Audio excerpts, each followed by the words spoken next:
estaría muy difícil de hacer, pero a lo mejor habría que castellanizarlo, pero por lo pronto me gustó y ahí lo puse. Qué bueno que lo notaste. Bueno, pues yo quisiera empezar un poco hablando sobre lo que nos compete el día de hoy, que es la ciencia, ¿no? Que es la mayor empresa colectiva de la humanidad, que es un esfuerzo en el que se han invertido mucho tiempo, mucho trabajo, también recursos, desde tiempos inmemoriales, incluso probablemente desde antes que fuéramos propiamente humanos, ¿no? Ahí hay controversias, en fin. Pero bueno, ya de manera organizada, pues ahí está este ejercicio de la ciencia, que bueno, pues hace muchas cosas, incluso ahí se alimenta nuestro espíritu, es parte de nuestra cultura, no nada más nos sirve para resolver cosas, sino también lo hacemos como parte de nuestro divertimento y podemos venir a una conferencia porque queremos aprender, pero porque nos la queremos pasar bien, hoy no vamos a ver la tele, hoy no voy a ir al cine, hoy voy a ir a una conferencia, o voy a ir a un planetario, o a hacer una observación astronómica, incluso como parte del divertimento, ¿no? Y la ciencia está ahí haciendo muchos roles. Yo, cuando pensé en hacer esta conferencia, lo primero que pensé fue, bueno, vamos a ver cómo está el imaginario colectivo, ¿no? Y siempre, para ver cómo anda nuestro imaginario colectivo, siempre los buscadores de Google y demás son muy precisos. Entonces yo puse grandes científicos de la historia. Claro, si pongo grandes científicos me van a aparecer puras mujeres, ¿no? Pero como todo el mundo dice que cuando dice científicos está incluidos los hombres y las mujeres, pues yo puse grandes científicos de la historia. Y pues, Eric, ¿podrías apagar un poquito la luz? A lo mejor dejar nada más la perimetral. Así, para que puedan ver bien qué tiene de interesante o de rara esta suma de imágenes. Estos grandes científicos de la historia. Tienen barba y bigote, todos. Se les coló una mujer, ¿verdad? Sí. Yo creo que no se dieron cuenta. Dos mujeres. Ahí hay una. Okay. Una acompañada de un hombre y otra acá con su vestido pomposo. Ah, claro, esa que está ahí con su marido es Marie Lavoisier. Que ya vamos, es una de las mujeres. Estaba lavando las probetas, ¿no? Pues, híjole, no, por suerte no, fueron un matrimonio bien prolífico, aunque solo conocemos a él, ¿no? Solo conocemos a él, pero vamos a hablar de Marie Lavoisier. Claro, Marie Curie. Y la de blanco no hizo ni con los lentes llegó. Está ahí a un ladito de Galileo. ¿La del vestido blanco? No me la sé. Pero bueno, pues ahí hay tres mujeres perdidonas por ahí. Y pues ya sabemos que cuando pensamos en científicos, rara vez podemos enlistar si acaso a unos 5 y difícilmente se nos va a ocurrir una mujer.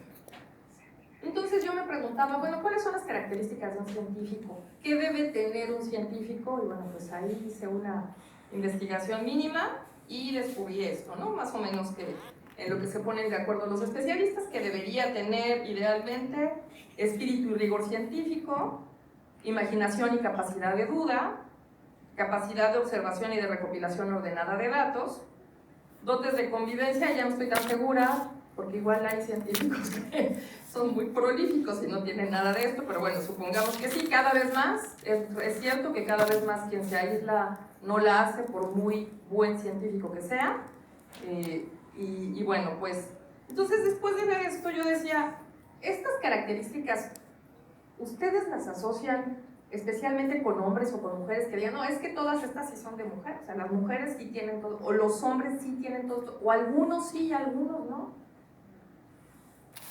O sea, ¿les parece que esté como diferenciado por género? No, como que está mezclado, ¿no? Yo sí veo que las mujeres somos capaces de esto perfectamente y los hombres también, o no. O sea, hay unos que en el caso sea hombre o mujer. Entonces, bueno, pues empezando por ahí ya voy desentrañando que pues parece que no hay impedimento fisiológico, biológico para que las mujeres estén haciendo ciencia. Entonces, ¿qué es lo que pasa? Bueno, sí tenemos que reconocer de cualquier forma que dedicarse a la ciencia implica ser parte de una élite, ¿no? O sea, dedicarse a la ciencia y a cualquier actividad que implique el pensamiento, la filosofía, etcétera, pues implica que ya uno tiene resuelta la comida, tiene uno resuelta más o menos la renta, etcétera, ¿no? No es una actividad como muy democrática, o esperemos que en algún momento lo sea, pero pues no lo es, ¿no? O sea, no es que cualquier persona que le interese dedicarse a la ciencia se pueda dedicar a ella así de fácil. Entonces, la historia de las mujeres en la ciencia también es una historia de mujeres privilegiadas, es una historia de esposas de hombres privilegiados, de hijas, de emperatrices, ya iremos viendo un poco esta historia. Entonces, aunque vamos a ver a estas mujeres que por justicia hay que desentrañar, pues yo no me quiero imaginar todas a las que nunca vamos a conocer, porque no pertenecían a una élite y que probablemente tuvieron allí alguna contribución. Les decía que me parece bien interesante este párrafo, ¿no? De que la existencia de estas mujeres en la ciencia implica este interés sostenido pese a las dificultades. Ahora sí que cueste lo que cueste, ahí están las mujeres en la ciencia, cuesta trabajo desentrañarlas, ahí están, y bueno, pues me parece que esto es interesante e importante ahora que ya no cuesta tanto trabajo, para las mujeres dedicarse a la ciencia. Sí cuesta mucho, pero ahora que las cosas ya no están más complicadas y que estamos trabajando para que las cosas sean más sencillas cada vez, que quede más cerca la ciencia de a quien le guste y quien se quiera dedicar a ella, pues me parece que esto eventualmente podría emparejarse, ¿no? Las mujeres en la ciencia, así como en otras actividades. ¿Ya se me apagó esto, Eric? ¿Le avanzas, porfis? En ese caso. Ahí está. Gracias. ¿Tú le avanzaste o fui yo? Okay. Gracias. Ok. Pues las mujeres prácticamente han sido borradas de la historia, no solamente de la ciencia. O sea, esto ya lo decía Laura, no es únicamente que digan vamos a borrar a las mujeres de la ciencia, esto ha pasado en la historia, ¿no? Esto responde más a una forma de organización, a un sistema que todo parece indicar que se originó en el Neolítico, cuando los seres humanos dejamos de ser nómadas y nos asentamos, nos convertimos en sedentarios, y bueno, pues parece que ahí las mujeres comenzaron a cada vez más ser parte de la propiedad privada de los hombres. En fin, hay una serie de controversias al respecto, pero parece que ahí se originó todo, y esto nos fue bajando cada vez más de categoría y limitando nuestras actividades, aquello que podíamos hacer. Y bueno, pues así como en otras actividades, la política, la economía, etcétera, pues también las mujeres fuimos borradas de la historia de la ciencia, ¿no? Por eso hay que hacer estos trabajos que se están haciendo actualmente y desde hace tiempo para desentrañar a las mujeres de la historia. ¿Y dónde empiezan estas mujeres científicas? Pues podemos ubicarlas quizá desde la prehistoria, ¿no? Ahí los antropólogos más o menos están de acuerdo en que las mujeres ejercían roles preponderantes como recolectoras, botánicas, astrónomas, pasando además sus conocimientos a través de la tradición oral, que aunque también los hombres la utilizan, ha sido tradicionalmente utilizada por las mujeres. El hecho de que hayan desarrollado artefactos para transportar alimentos y niños, que seguramente lo hicieron las mujeres, ¿no? Porque pues, se necesita y es lo que hacemos. El procesamiento de productos animales, la herbolaria, todo este desarrollo de las curas, de los tratamientos, y bueno, pues ahí podemos ubicar a estas mujeres sin nombre, ¿no? Igual que aquellos hombres que hicieron estos principios tecnológicos y demás, también sin nombre, pero podemos irlos ubicando. También estas mujeres seguramente estaban muy involucradas en la domesticación de especies salvajes, animales y vegetales, ¿no? Podemos pensar, por ejemplo, en este caso típico del maíz, donde, pues, ¿quiénes, si no, podían seleccionar las mejores variedades de maíz y decir, este maíz es bueno para hacer tortilla, este maíz es bueno para el pozole, este es bueno para el atole, este es bueno para hacer tamales, ¿no? Este es bueno para cierto tipo de tamales? ¿Quiénes hicieron esa selección de las semillas durante estos 10.000 años desde que se domesticó el maíz teosinte, ¿no? Que ni era maíz, este ancestro del maíz, hasta toda la variedad de maíz que tenemos hoy en día? Pues obviamente las mujeres, ¿no? No hay mucho que pensarle. Y este cultivo y selección es como el inicio de una genética rudimentaria. Pensaba yo que quizá Mendel se hubiera ahorrado tiempo si hubiera ido a platicar con campesinas, ¿no? O con campesinos también, pues, ya en sus días. Sin embargo, pues cuando el pastoreo reemplazó a la casa, las mujeres fueron reemplazadas, ¿no? Cada vez que una actividad se vuelve preponderante, y eso lo iremos viendo a lo largo también de esta charla, las mujeres son desplazadas y relegadas a otras actividades menos, digamos, relevantes, entre comillas, ¿no? Bueno, pues vamos a empezar con estas historias de mujeres de ciencia. ¿Alguien ha escuchado hablar de Hatshepsut? No, creo que fui la única que vi ese documental en National Geographic hace muchos años, porque se me quedó muy grabado el nombre. Bueno, ella fue una gobernante egipcia muy importante, fue la mujer que estuvo más tiempo en el trono, fue muy relevante en su tiempo, y bueno, pues entre muchas otras cosas, alrededor del año 1500, pues utilizó todo su poder, todo aquello que una emperatriz, que una gobernante egipcia tiene, pues para hacer ¿qué? Una expedición botánica para buscar plantas medicinales, nuevas plantas medicinales. Agarró a todos sus expertos y dijo, vamos a hacer esta búsqueda de ver qué nuevas plantas podemos encontrar. Y pues fue reconocida por sus estudios y conocimiento en medicina y ginecología. Entonces, bueno, pues aquí tenemos esta mujer que sí es conocida, de verdad se los juro. Y también puse las científicas olvidadas de la historia, pero por ejemplo Hatshepsut no es una mujer olvidada, es una mujer reconocida, pero no por científica.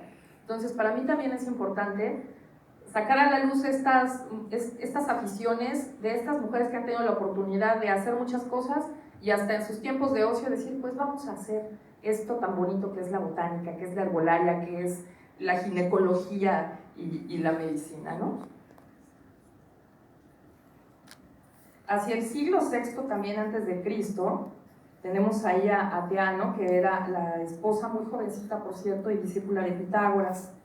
Se dice que Pitágoras era un filósofo feminista porque él permitía que dentro de sus aulas hubiera hombres y mujeres. Claro, había más hombres, pero había bastantes mujeres, y bueno, pues a él lo veían raro porque él dialogaba con ellas, las trataba con respeto, y bueno, pues esta mujer que era su esposa además, pues tenía diálogos con él importantes, le permitió, y digo permitió porque pues en ese tiempo no a muchas se les permitía, tener estudios, leer, dar charlas, en fin, ¿no? Y se le atribuyen numerosos tratados de matemáticas, física y medicina. Por supuesto que lo que yo hice fue solo un extracto, pero la historia de estas mujeres es larga y es importante. Quizás si a alguien se le antoja ir e investigar después más sobre ellas, pues pueda saber mucho más que lo poquito que yo aquí les pueda mostrar, porque son un montón y tuve que editar a muchísimas, no traje a todas, ¿no? Traje a muchas, de hecho. Pues estudió la cosmología de aquellos tiempos, imagínense, el siglo VI antes de Cristo, y junto con sus hijas tenían famas de excelentes curanderas. Esta que viene es una de mis favoritas, yo sé que a Chay también le gustó, así que despiértate, que es Aglaonice de Tesalia, y ella era considerada una hechicera muy importante por su poder y capacidad para predecir eclipses. En realidad, lo que ella podía hacer era, ella conocía también la astronomía, ya imagínense, en aquellos tiempos, en el siglo II o I antes de Cristo, conocía también la astronomía y la tenía también estudiada, que sabía con precisión cuándo iba a ocurrir un eclipse de sol o un eclipse de luna. Así que ella fingía que podía ordenarle a placer al sol o a la luna que desaparecieran. Entonces imagínense el poder que esta mujer tenía en ese momento y en ese lugar. Si era capaz de hacer que el sol se ocultara o que la luna se ocultara, pues ella utilizó ese poder para manipular y para engañar a quienes vivían allí en ese momento, ¿no? Y un proverbio griego incluso hacía referencia a esta habilidad y decía, sí, así como la luna obedece a Aglaonice, era como este referente de que la luna la obedecía. Y otras astrónomas ya después, al parecer consideradas hechiceras, fueron asociadas con ella, conocidas como las brujas de Tesalia, tuvieron mucha actividad entre los siglos 3 y 4 antes de Cristo, perdón, 3 y 2 antes de Cristo, tuvo sus seguidoras, ¿no? Esta mujer tan importante. Y aquí viene otra que sí conocemos, pero que seguramente no conocíamos como científica, y es Cleopatra. Y Cleopatra, además de su interés histórico por la cosmética, que muchas de las primeras alquimistas además empezaron sus estudios porque les interesaba la cosmética, ¿no? Purificar hierbas, aceites, etc. E hicieron tratados incluso de dermatología, etc. Cleopatra sí es conocida por eso. ¿Se acuerdan que esos baños en leche de burra y demás? Pues yo me imagino que experimentaba con todo. Pero lo que sí no me imagino es que, y eso está por ahí escrito, que se dice que su interés por el desarrollo fetal la llevó pues a sacrificar esclavas en diferentes estadios del embarazo, pues para ver cómo iba desarrollándose los fetos, etcétera, ¿no? Quienes nos dedicamos a la ciencia sabemos que eso es ciencia también, aunque sea éticamente muy cuestionable.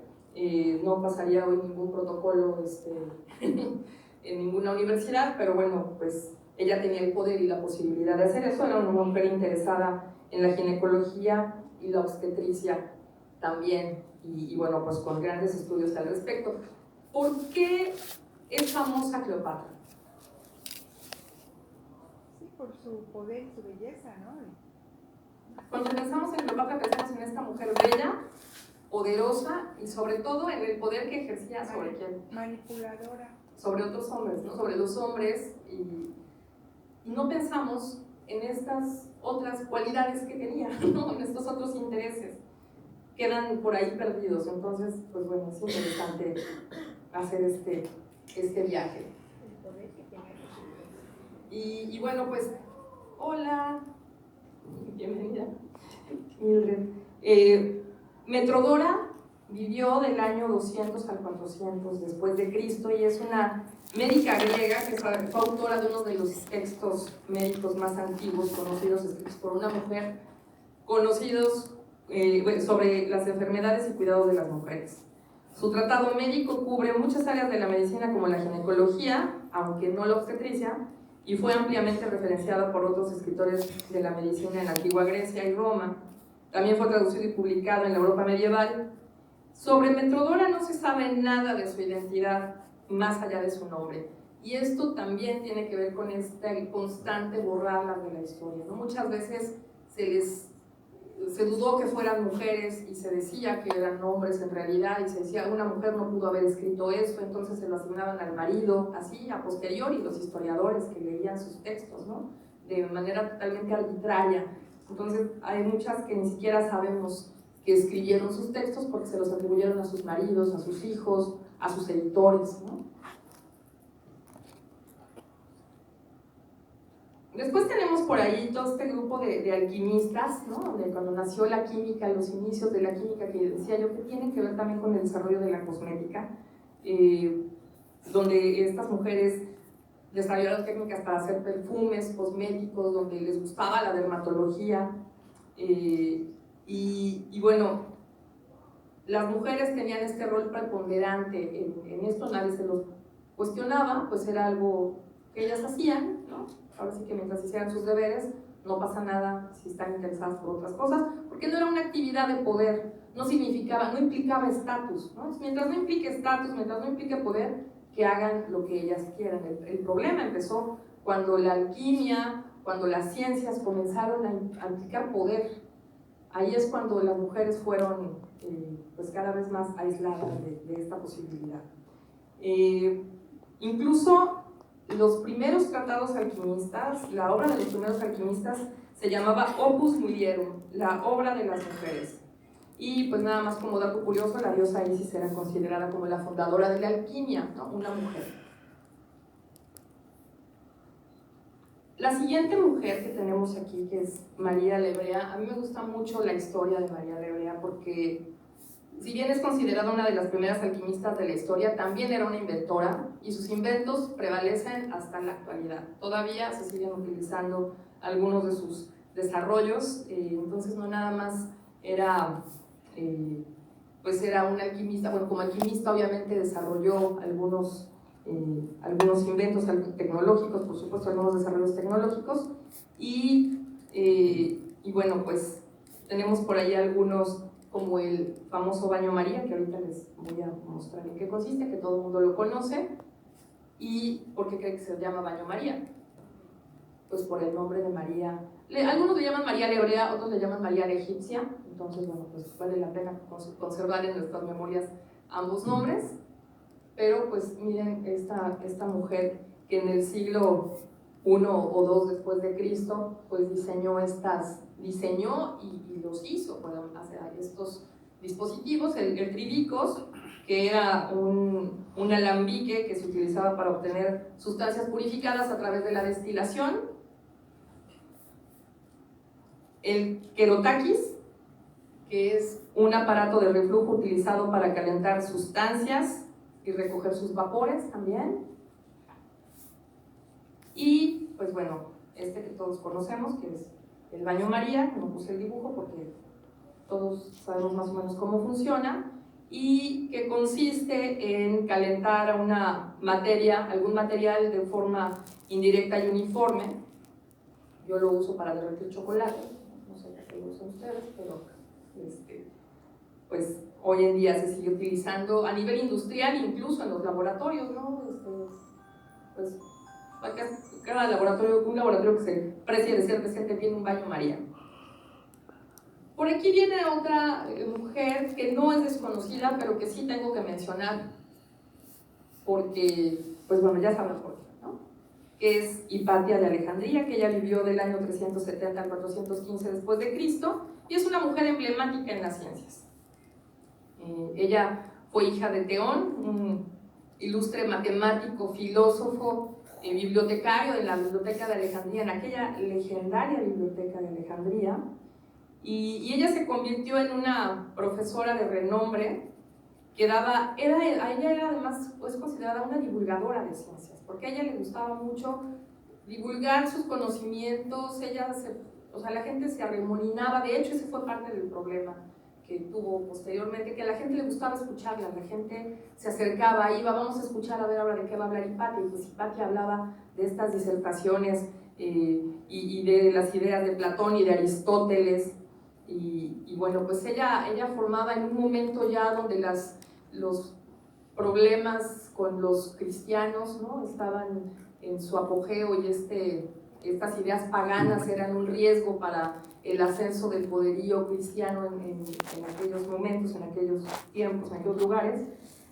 Pues ella defendía estas ideas, ella defendía las ideas científicas, las ideas filosóficas, y velaba por estas ideas, ¿no? Ella seguía hablando de eso. Y pues ella aprendió de su papá las ciencias matemáticas, pero se decía por ahí que había resultado mucho mejor que él, especialmente en el arte de observar los astros. En el 4º año del obispado de Cirilo, una turba de monjes, pues parece que fueron a buscarla a su casa. Hay varias teorías, hay quienes dicen que la agarraron en la calle, en fin, es una historia muy triste y muy fea.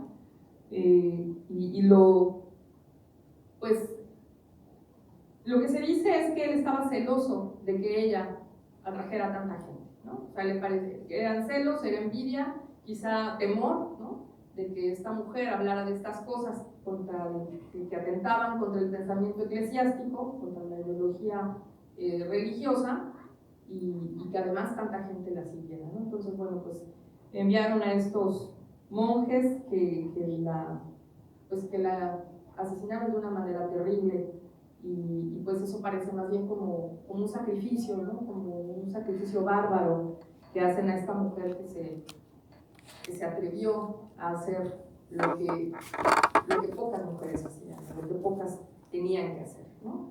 Después de muerta quemaron sus restos en una hoguera para borrar su recuerdo. Por fortuna Hipatia no solamente sobrevivió su recuerdo, sino que es un emblema para las mujeres de ciencia hoy en día, ¿no?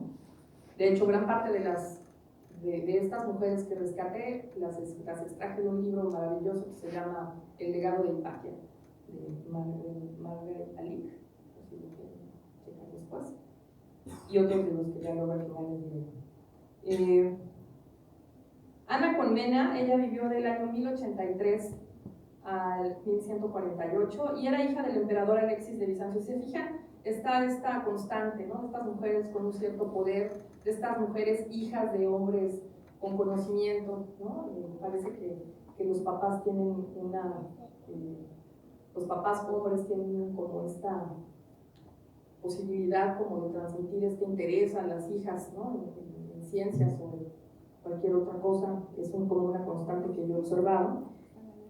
Ella estudió matemáticas, astronomía y medicina, y algo bien interesante, que las guerras de su padre, que eran muchas, le dieron la posibilidad de experimentar su mayor afición, que era la tecnología militar. Ella desarrolló tecnología militar, la escribió, y además escribió la Alexiada, que es la historia del reino de su padre, donde pues ahí se pueden observar muchas de estas tecnologías y estrategias militares que ella conocía muy a fondo y sugería y trabajaba, ¿no? Entonces, bueno, pues bien interesante la historia de Ana Colmena también.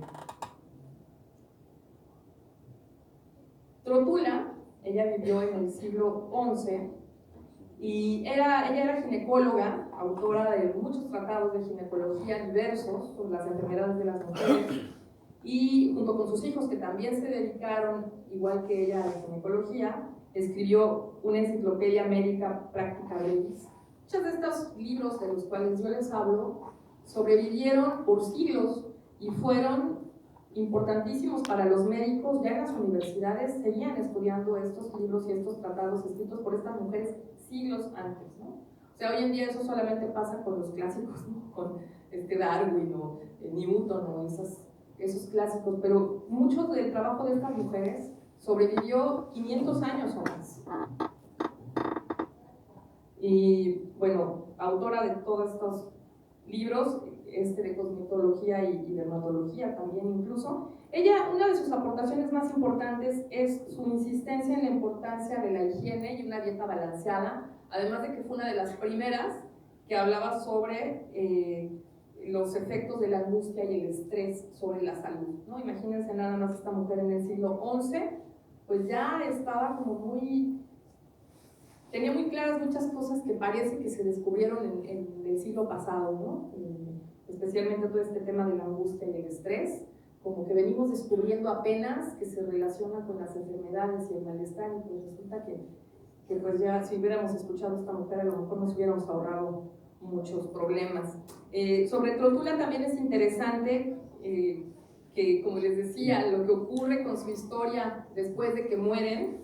Shudov, Singer y otros expertos en historia de la medicina afirmaban que sus manuscritos seguramente habían sido escritos por un hombre, y además la razón es de risa loca, porque decía que ninguna mujer podía haber escrito tan explícitamente sobre cuestiones sexuales ni hubiera querido hacerlo. ¿Qué tal, Patricia? No me balcones. No digo que tú conoces mucho de otras mujeres que sí hacen esas cosas.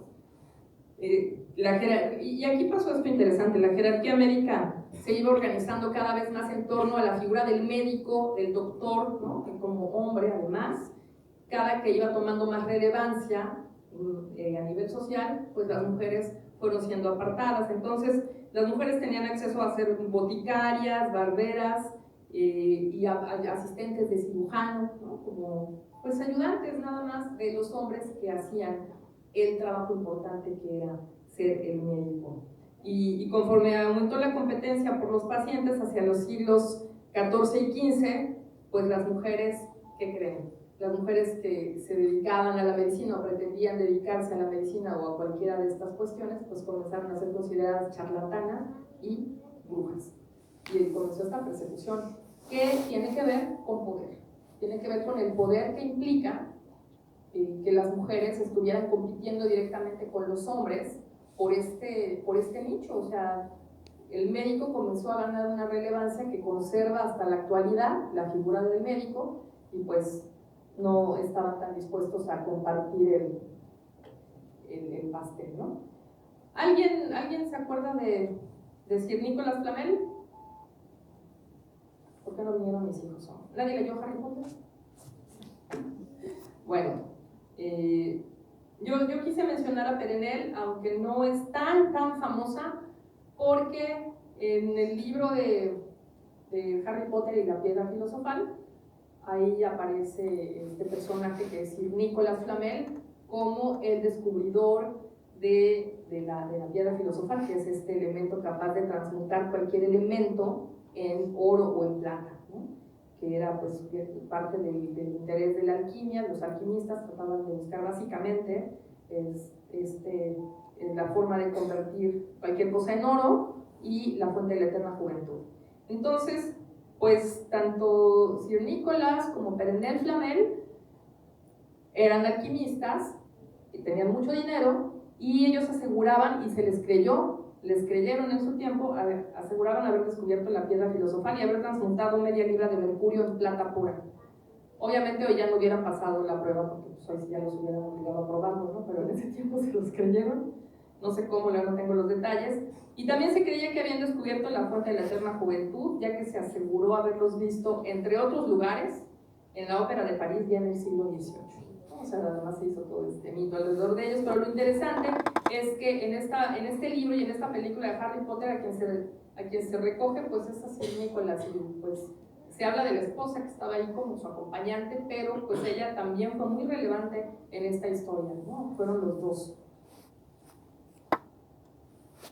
La historia de Hildegarda de Bingen es interesante. Ella fue enclaustrada a los 8 años en la abadía de su tía Jutta, y bueno, ustedes buscan la historia de esta mujer y hablan de ella como vidente, como psíquica, pero también como visionaria, profetisa, científica, de muchas formas la ponen. Sin embargo, quienes la han estudiado desde un punto de vista científico quizá más benevolente, dicen que ella pues decía que lo que escribía se lo dictaba a Dios, porque si no, no lo hubieran tomado en serio y no la hubieran permitido publicarlo. Entonces, bueno, pues en sus obras retrata muchas de las ideas cosmológicas de la tradición griega y judeocristiana, pero con toques de originalidad, ¿no? Con representaciones propias de ella, con ideaciones, con ya análisis y reflexión propia. Además de que escribió mucho sobre medicina y historia natural y cosmología, ¿no? Entonces, además, imagínense nada más este poder, ¿no? Estas naturalistas, estas